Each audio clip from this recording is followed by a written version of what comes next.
Di sebuah kampung yang tenang, hiduplah seorang lelaki bernama Hasan. Ia dikenal sebagai orang yang soleh, rajin beribadah, dan selalu datang paling awal ke masjid setiap kali azan berkumandang. Orang-orang di kampungnya begitu menghormatinya. Ia tak pernah melewatkan sholat berjamaah.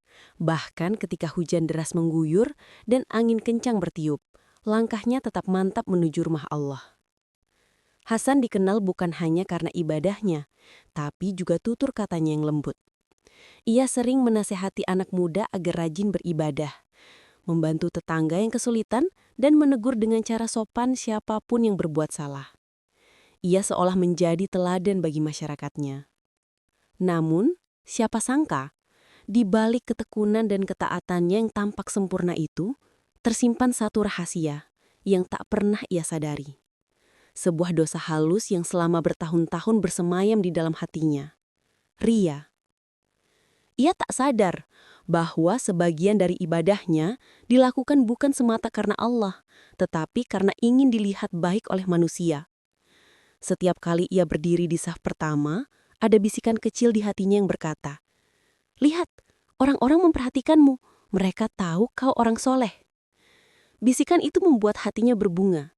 Ia tersenyum dalam sujudnya, bukan karena khusyuk, tapi karena bangga pada dirinya sendiri. Tahun demi tahun berlalu. Hasan semakin tua, tapi semangat ibadahnya tidak luntur.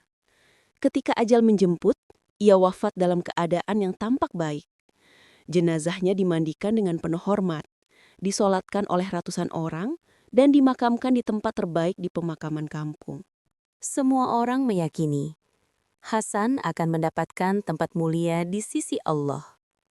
Namun malam itu, sesuatu yang menggetarkan hati terjadi.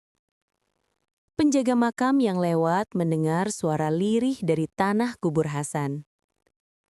Suara rintihan dan erangan kesakitan yang membuat bulu kuduk berdiri. Ia panik, berlari pulang, lalu menceritakannya kepada warga.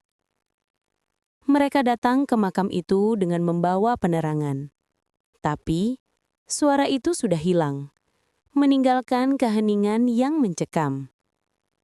Sejak malam itu, warga sering mendengar bisikan aneh di sekitar kuburannya. Seolah ada yang sedang meminta ampun. Tak ada yang mengerti mengapa orang sebaik Hasan mengalami hal seperti itu. Hingga suatu malam, seorang alim yang terkenal soleh di kampung itu bermimpi. Dalam mimpinya, Hasan datang dengan wajah pucat dan tubuh berlumuran debu. Ia menangis, berkata lirih, "Tolong, doakan aku. Aku disiksa karena satu dosa yang tak pernah aku sadari. Aku sholat seumur hidup, tapi hatiku tidak pernah benar-benar ikhlas." Sang alim terbangun dengan tubuh gemetar. Ia sadar bahwa kisah Hasan adalah peringatan dari Allah. Bahwa sebaik apapun ibadah seseorang, tanpa keikhlasan, semua bisa berujung sia-sia. Dan dari kisah itu kita belajar. Yang Allah lihat bukan banyaknya sujud kita. Bukan lamanya ruku kita, tapi keikhlasan hati yang tersembunyi di baliknya. Dalam kehidupan, manusia sering menilai dari apa yang terlihat. Kita melihat seseorang rajin ke masjid, berpakaian sopan, menundukkan kepala saat berjalan, dan kita langsung menyebutnya soleh. Tapi Allah, yang Maha mengetahui isi hati, menilai jauh lebih dalam dari itu. Hasan, lelaki yang kita ceritakan sebelumnya, melakukan sholat bukan hanya karena Allah. Ia memang takut akan dosa, tapi lebih dari itu, ia takut kehilangan penghormatan dari manusia. Ia takut dianggap lalai, takut dicap tidak soleh. Setiap kali ia berangkat ke masjid, di dalam hatinya terselip perasaan ingin dilihat, ingin dikenal, ingin dipuji. Rasulullah Shallallahu Alaihi Wasallam telah memperingatkan tentang hal ini. Sesungguhnya yang paling aku khawatirkan atas kalian adalah syirik kecil. Para sahabat bertanya, apakah syirik kecil itu wahai Rasulullah? Beliau menjawab, Ria, yaitu ketika seseorang melakukan amal ibadah untuk dilihat manusia. Hadis riwayat Ahmad. Ria adalah dosa hati yang sangat berbahaya. Ia bisa membuat seseorang tampak sangat taat, tapi sebenarnya jauh dari Allah. Amal yang dilakukan dengan ria tidak akan diterima meski dilakukan seumur hidup. Dalam hadis qudsi Allah berfirman, "Aku paling tidak butuh terhadap sekutu. Barang siapa beramal dan di dalamnya ia menyekutukanku dengan yang lain, maka aku tinggalkan dia dan amalnya." Hadis riwayat Muslim. Maka ketika Hasan meninggal dunia, amal sholatnya yang begitu banyak ternyata tidak memiliki cahaya. Ketika malaikat datang menemuinya di alam kubur, ia bertanya penuh kebingungan, "Mengapa aku tidak ditolong oleh sholatku? Bukankah aku tidak pernah meninggalkannya seumur hidup?" Malaikat menjawab dengan suara tegas namun lembut, "Benar, engkau sholat seumur hidupmu, tapi bukan untuk Allah. Engkau sholat untuk manusia, maka kepada manusialah engkau meminta balasan." Saat itulah Hasan menangis, menyesali segalanya. Tapi penyesalan di alam kubur tak ada gunanya. Semua amal yang dilakukan tanpa keikhlasan bagaikan buih di lautan.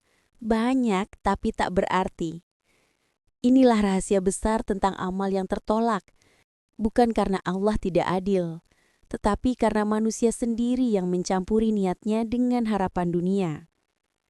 Keikhlasan itu bagaikan cahaya. Tanpa cahaya, amal sebesar apapun akan gelap dan tak sampai ke langit. Maka wahai sahabat beriman, janganlah kita tertipu oleh banyaknya amal. Jangan bangga dengan ibadah yang dilihat orang. Karena yang paling berat untuk dijaga bukanlah tubuh yang lelah beribadah, tapi hati yang tulus di dalamnya. Banyak orang beranggapan bahwa azab kubur hanya ditimpakan kepada pelaku dosa besar, pembunuh, pezina, peminum khamar, atau orang yang durhaka kepada orang tua. Namun kenyataannya tidak selalu demikian.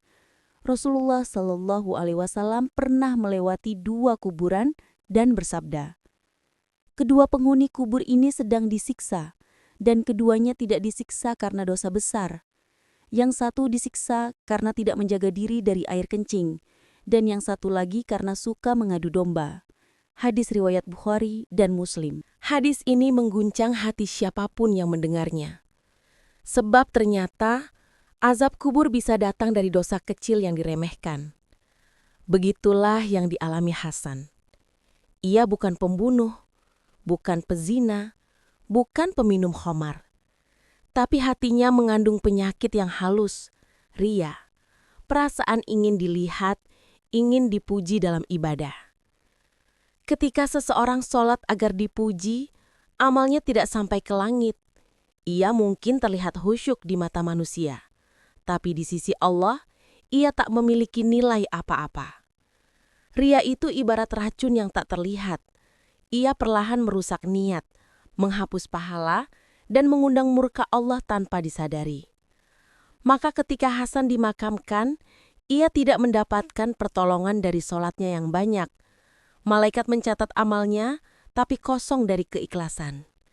Dan itulah sebab azab itu datang, bukan karena ia meninggalkan sholat, tapi karena hatinya tidak pernah benar-benar sujud. Kita pun sering lupa menjaga niat. Kadang kita bersedekah karena ingin disebut dermawan, atau beribadah agar dipuji sebagai orang soleh. Padahal dosa itu justru yang paling berbahaya, karena ia tersembunyi di balik amal yang tampak mulia. Semoga kita diselamatkan dari azab yang datang bukan karena dosa besar, tapi karena kelalaian hati yang tidak ikhlas. Setiap amal baik yang kita lakukan memiliki tanda diterima atau tidaknya. Tapi seringkali manusia tak peka. Ia terus beribadah, tanpa menyadari bahwa hatinya telah menghitam oleh kesombongan dan ria. Begitulah Hasan semasa hidup. Ia tampak rajin, tapi hatinya sering kecewa bila tak dipuji. Jika orang lain tidak menyanjungnya, ia merasa ibadahnya tak dihargai. Ia marah bila ada yang tak memanggilnya orang saleh. Padahal Rasulullah Shallallahu Alaihi Wasallam telah memperingatkan 3 hal yang membinasakan: kikir yang ditaati, hawa nafsu yang diikuti, dan seseorang yang merasa dirinya paling benar. Merasa paling benar adalah tanda kesombongan tersembunyi. Orang seperti itu tidak lagi beribadah untuk Allah, tapi untuk membuktikan dirinya lebih baik dari yang lain. Hasan sering berprasangka buruk kepada orang yang tak rutin ke masjid, seolah mereka tak beriman seperti dirinya. Padahal ia tidak tahu bagaimana hubungan mereka dengan Allah di dalam hati.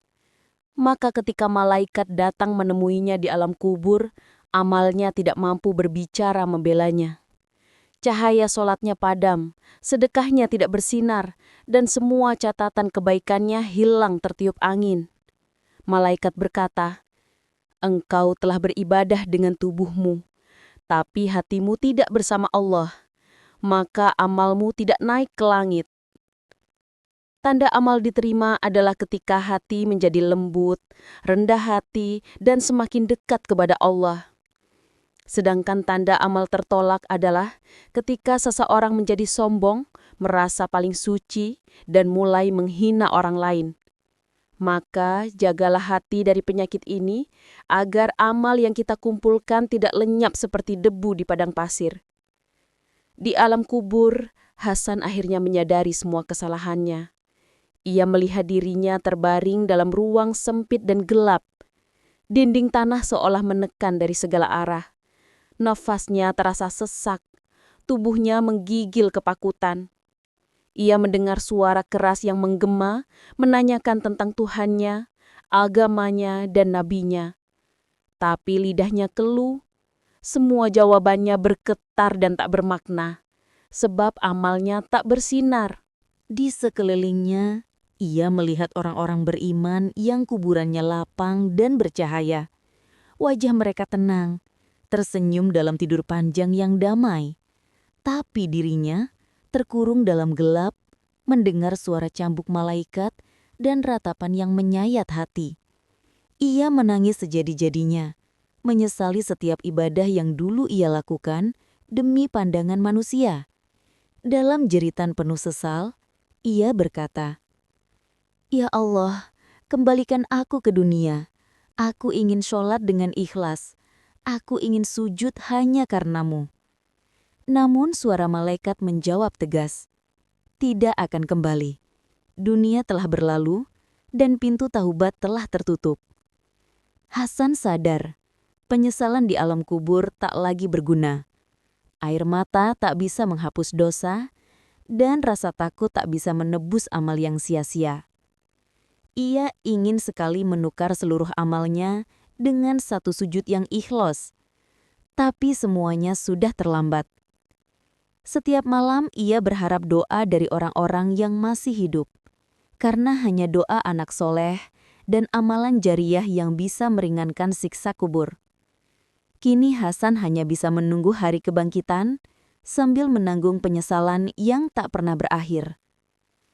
Kisah Hasan bukan untuk menakuti, tapi untuk mengingatkan bahwa yang terpenting dalam setiap amal bukanlah berapa kali kita melakukannya, tapi untuk siapa kita melakukannya. Sholat tanpa keikhlasan adalah gerakan tubuh tanpa ruh. Zakat tanpa niat suci hanyalah pemberian kosong. Sedekah dengan ria hanyalah investasi dunia yang tak sampai ke akhir.